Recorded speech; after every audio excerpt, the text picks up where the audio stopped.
Abra sua Bíblia, o Evangelho de João, capítulo 1, versículo 1. Evangelho de João 1:1. João 1:1. E antes que alguém me pergunte, não, eu não combinei com o Cacau. Isso foi algo que o Espírito Santo quis nos banquetear nesse domingo, nos dando um vislumbre da glória de Cristo, tanto no culto da manhã quanto no culto da noite. Diz assim a palavra de Deus: no princípio era aquele que é a palavra. Ele estava com Deus e era Deus. Ele estava com Deus no princípio, todas as coisas foram feitas por intermédio dele. Sem ele, nada do que existe teria sido feito. Nele estava a vida, e esta era a luz dos homens. A luz brilha nas trevas, e as trevas não a derrotaram. Amém. Uma das perguntas mais importantes de toda a humanidade, uma pergunta que figura facilmente ao lado de qual o sentido da vida, quem somos, de onde viemos, para onde vamos, qual a origem do universo, é a pergunta: quem é Jesus? A resposta para essa pergunta pode transformar vidas, famílias, nações e impérios. A resposta para essa pergunta transformou um perseguidor da igreja em um perseguido com a igreja. A primeira confissão de fé da igreja cristã era apenas uma resposta para essa pergunta: quem é Jesus? E o objetivo principal do Evangelho de João, bem como dos demais evangelhos, é simplesmente responder a essa pergunta: quem é Jesus? O Evangelho de João começa com essa tese principal: Jesus é Deus. E essa é uma afirmação tão escandalosa que as testemunhas de Jeová, na sua tradução do Novo Mundo da Bíblia, elas traduzem esse versículo da seguinte forma: no princípio era a palavra estava com Deus, e a palavra era um Deus, com D minúsculo. Mas essa tradução é só uma tentativa de colocar na boca de João, ou na pena de João, algo que ele claramente não está dizendo aqui.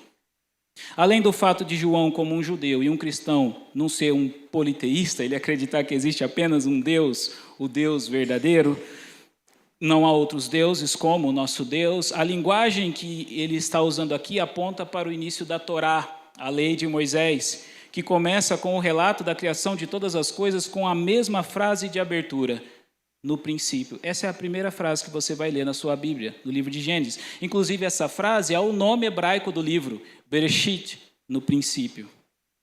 A verdade é que as testemunhas de Jeová só aceitam essa tradução porque eles já têm uma crença prévia de que Jesus não é Deus e tentam manipular o texto bíblico para fazer com que ele diga aquilo que eles já creem. Mas o restante de nós terá que admitir que João está iniciando o seu evangelho afirmando claramente que Jesus é Deus. Que Deus? Qual Deus Jesus é?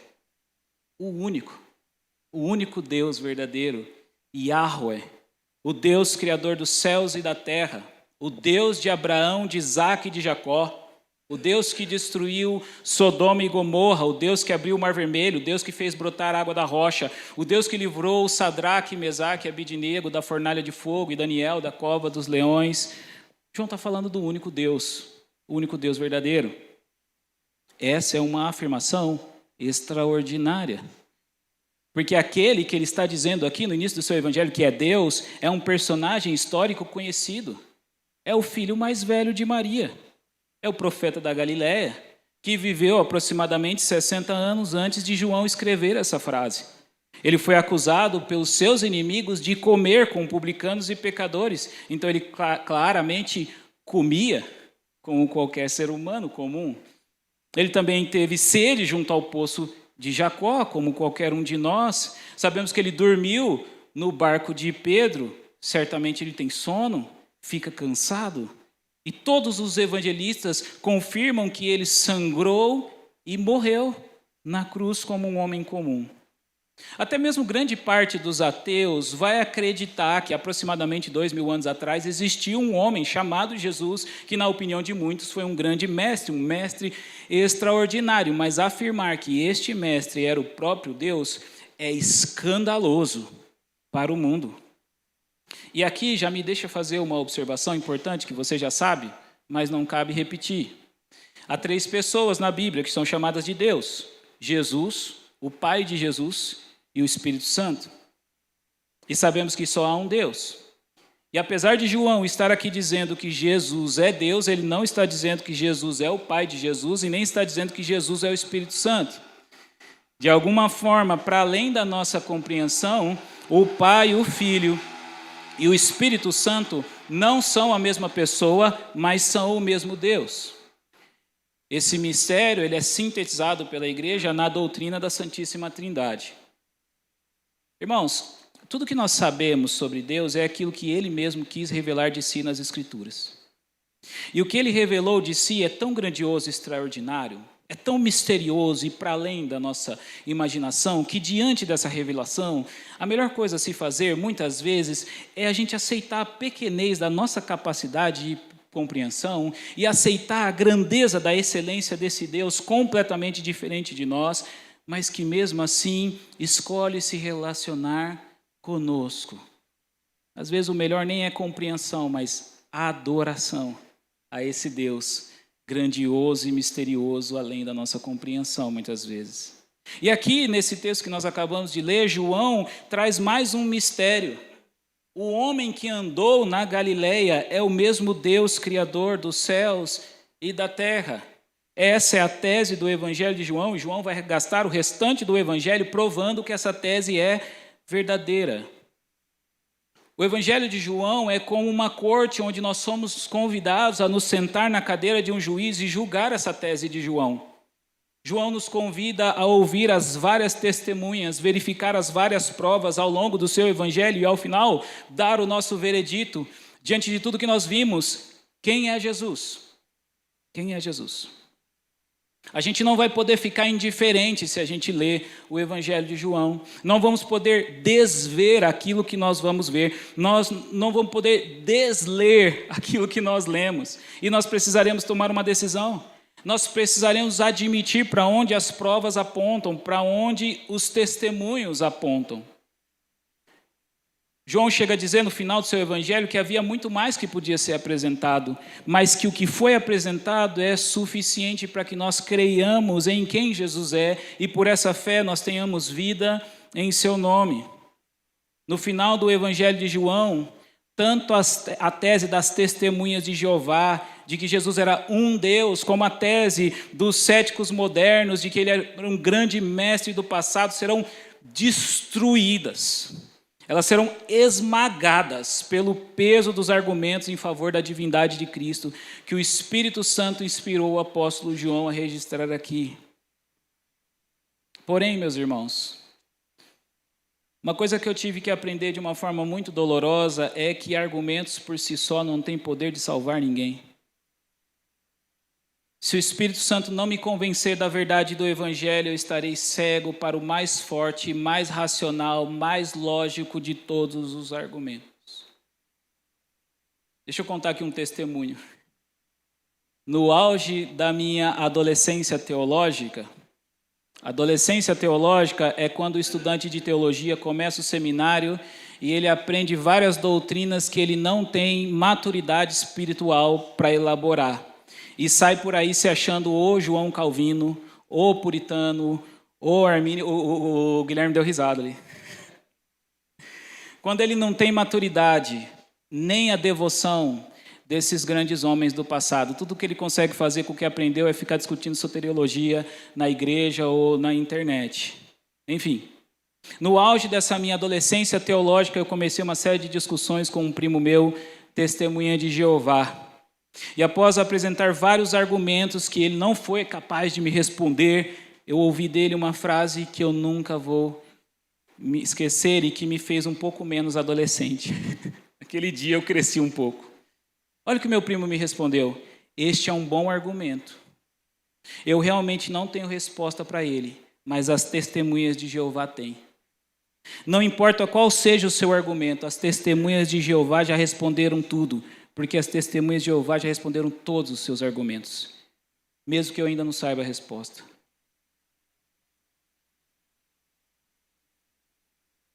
Agora eu vou ter que esperar um pouquinho. Meus excelentes argumentos, minha capacidade de persuasão, minha teologia, não salvaram meu primo. Tudo que eu aprendi no seminário, que eu despejei em cima dele, não salvou. Porque excelentes argumentos não salvam ninguém. É muito bom que a gente tenha bons argumentos para ser instrumentos de Deus na confirmação daqueles que já creem e para tirar dúvida daqueles que nos perguntarem, sejam crentes ou descrentes, mas no final do dia eu preciso cair de joelhos e pedir a Deus que salve as pessoas que eu amo, que faça brotar a semente da palavra de Deus que foi plantada, porque Paulo plantou, Apolo regou, mas quem dá o crescimento é o único Deus verdadeiro. Só Ele pode fazer brotar a semente que a gente planta. Todo o nosso esforço de pregação conta com um milagre de Deus abrir os olhos dos cegos para que vejam a glória de Deus na face de Cristo. Todo o nosso esforço, inclusive esse aqui agora, de pregar para essa igreja amada. Se Deus não convencer os pecadores, a nossa teologia não serve para nada. Mas Deus convence pecadores. Ele nos convenceu e está convencendo centenas e milhares de pessoas ao redor do mundo, de toda tribo, língua, povo e nação. Amém? Mas o fato é que não só as testemunhas de Jeová, os céticos modernos, relutam em aceitar a verdade da divindade de Jesus, mas o próprio Evangelho de João, no próprio Evangelho nós vamos perceber a perplexidade diante do povo, a perplexidade do povo, diante daquilo que eles estão vendo e ouvindo. Irmãos, o povo, assim como nós, precisa tomar uma decisão. Quem é esse profeta da Galileia? Ele está fazendo coisas que parecem desobediência, no melhor dos casos, e blasfêmia, no pior dos casos.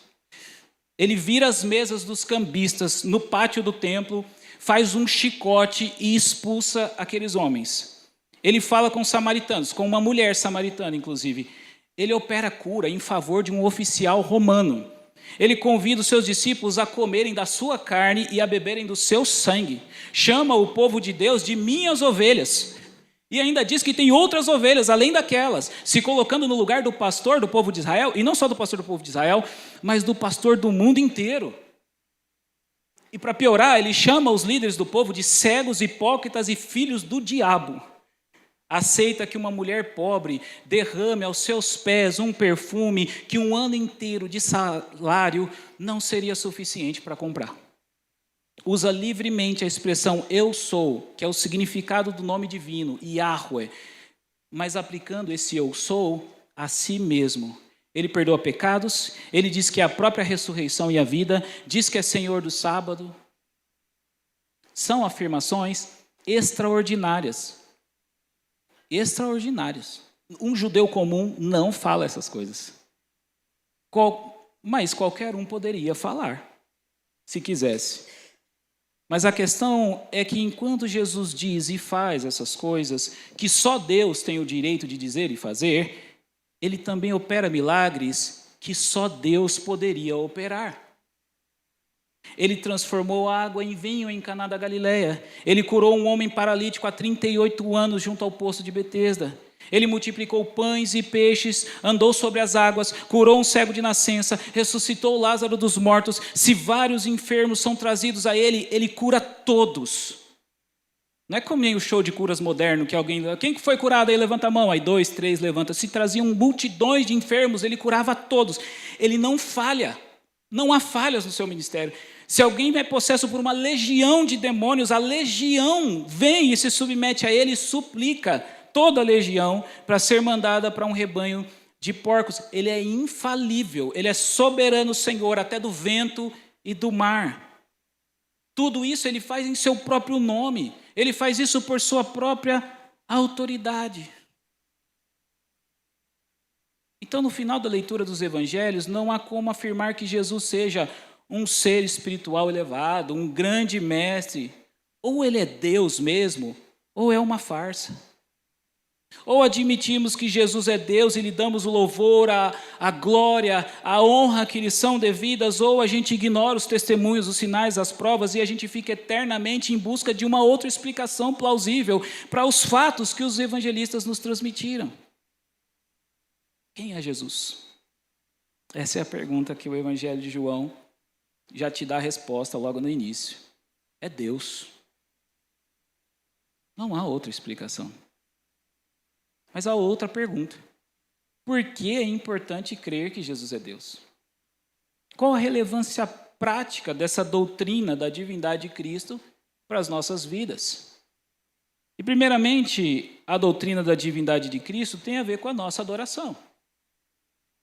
Como já foi dito, o único Deus verdadeiro é o Deus que se revelou nas Escrituras. E esse Deus é um Deus trino.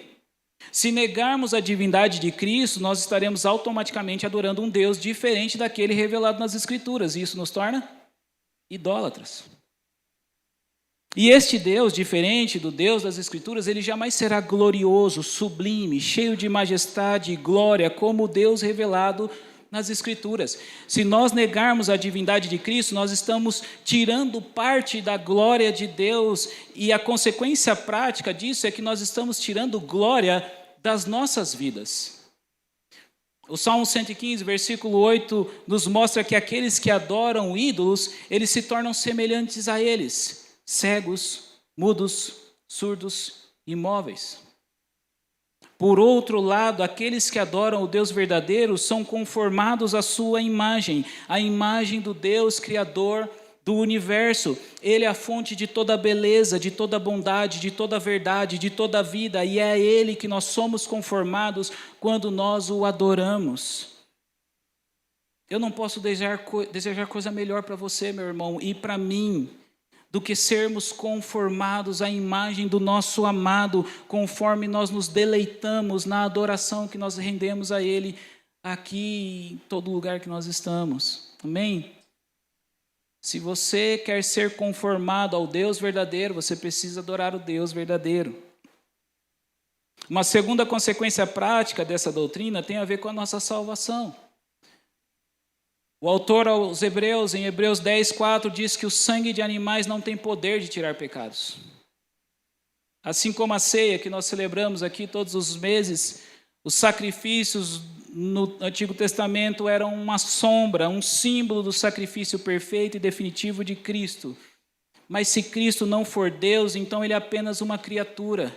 E o sangue de uma criatura não tem poder para tirar os nossos pecados.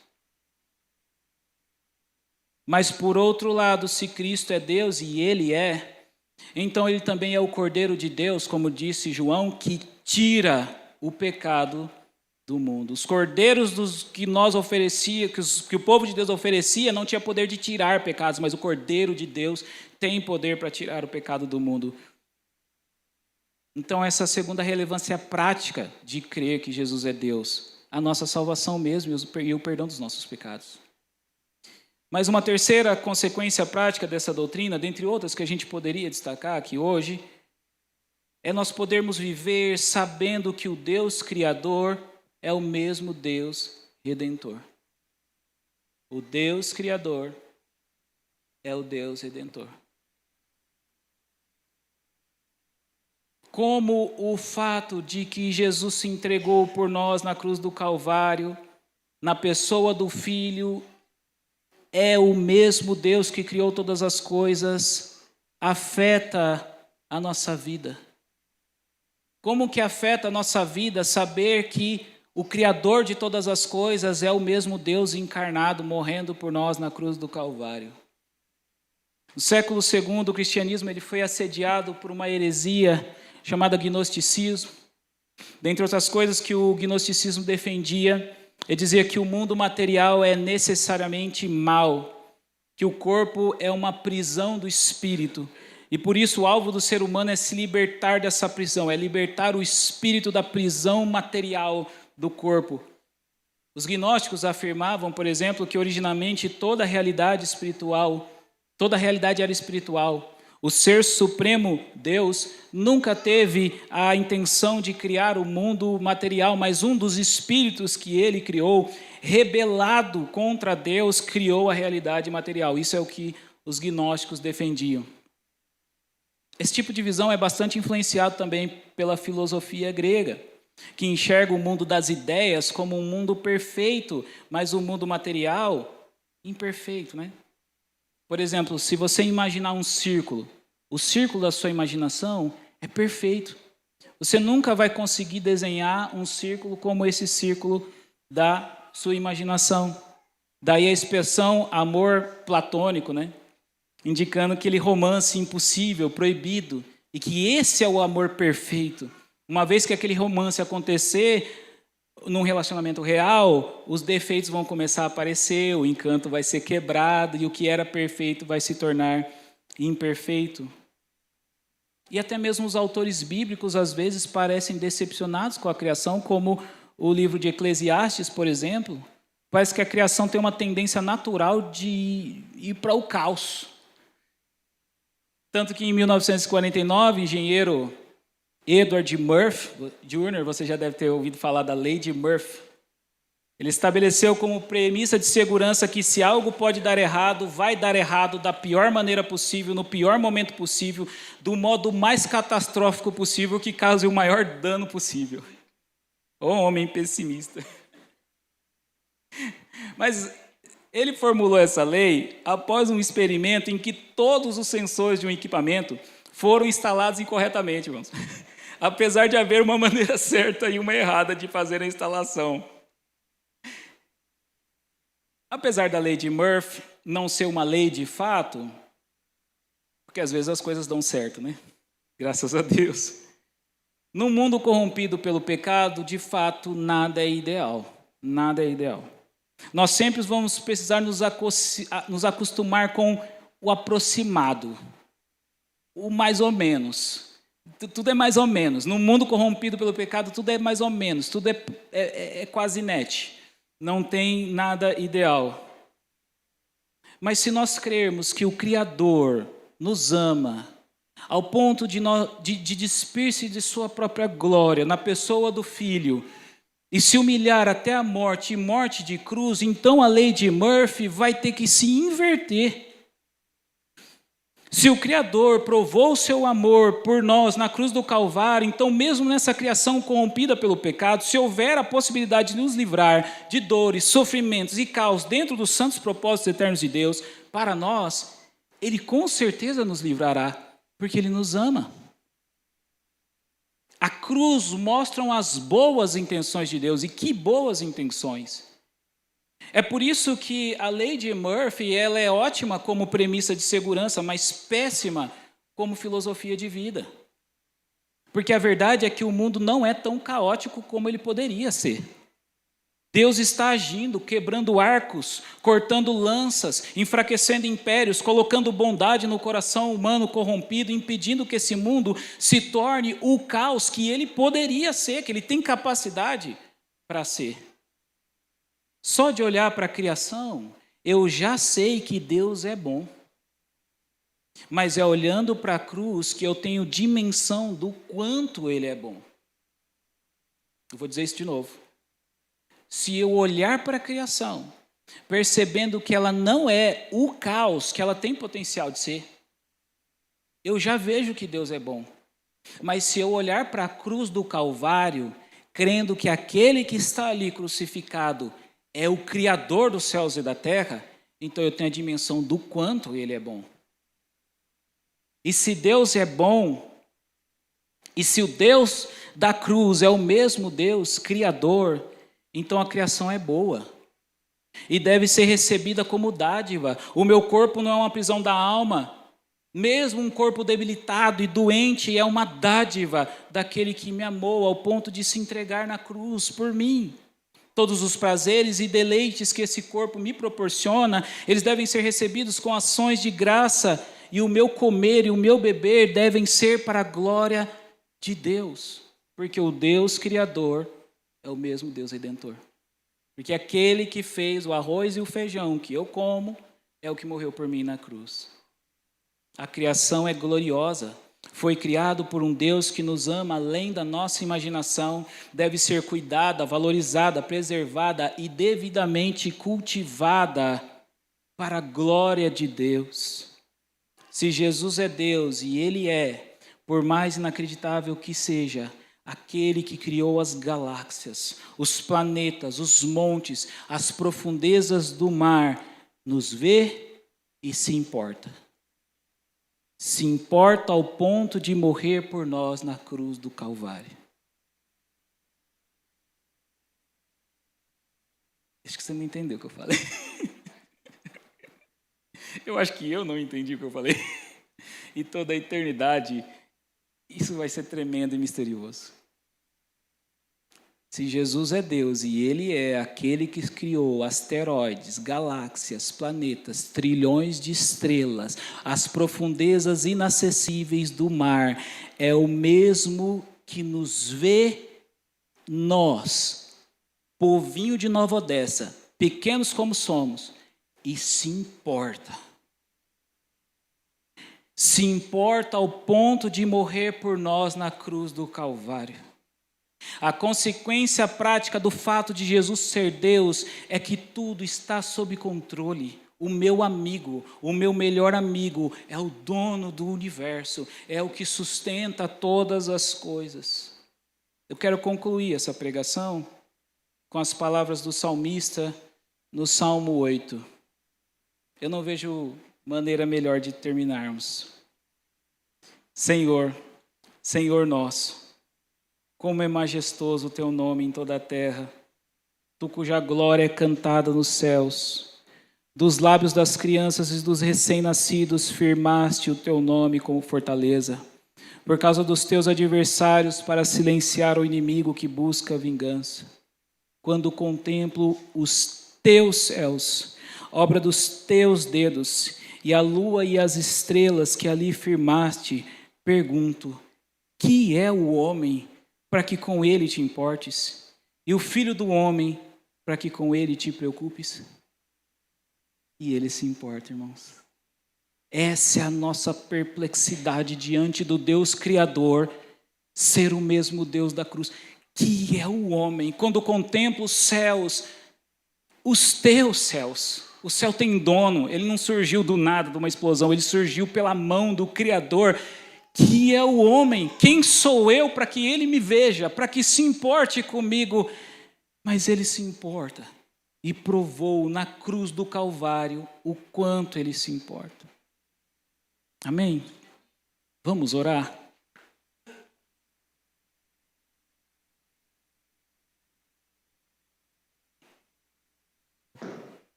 Ó Senhor, Senhor nosso, quão majestoso é o teu nome em toda a terra. Louvado seja o teu nome, Senhor, Criador de todas as coisas, sustentador de todas as coisas. Louvado seja o Senhor, dono das estrelas e dono do amor maior que o mundo já viu, ao ponto de se humilhar até a morte, morte de cruz em favor de pecadores, que se rebelaram contra aquele que chama cada uma das estrelas do céu pelo seu nome, todas lhe atende. Aquele que colocou limites nas águas do mar, dizendo: até aqui você vem, até aqui, além daqui vocês não podem vir. Este escolheu se importar comigo, escolheu descer e morrer na cruz.